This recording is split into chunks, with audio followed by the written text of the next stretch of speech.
Big boss के घर के अंदर हिना खान ने क्यों दी गाली, किसे दी गाली।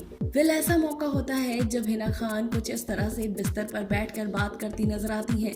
एजाज से वो बहुत सारी बातें शेयर करती नजर आती हैं और साथ ही बिग बॉस की तारीफ करती नजर आती हैं। वो कहती हैं कि बिग बॉस ने उन्हें एक ऐसा प्लेटफॉर्म दिया जिसे वो यकीनन कभी नहीं भूलेंगी।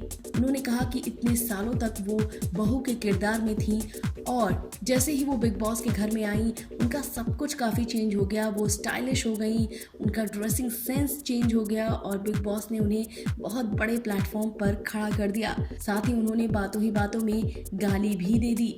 हालांकि इसे बीप कर दिया गया था, लेकिन अगर आप ध्यान से हिना के एक्सप्रेशंस देखेंगे तो आपको पता चलेगा कि आखिर क्या गाली दी है हिना खान ने। हिना खान ने कहा कि 8 साल से जो बहू का किरदार निभाता है उसे अचानक से इतना बड़ा ग्लैमर मिल जाए तो काफी बड़ी बात होती है।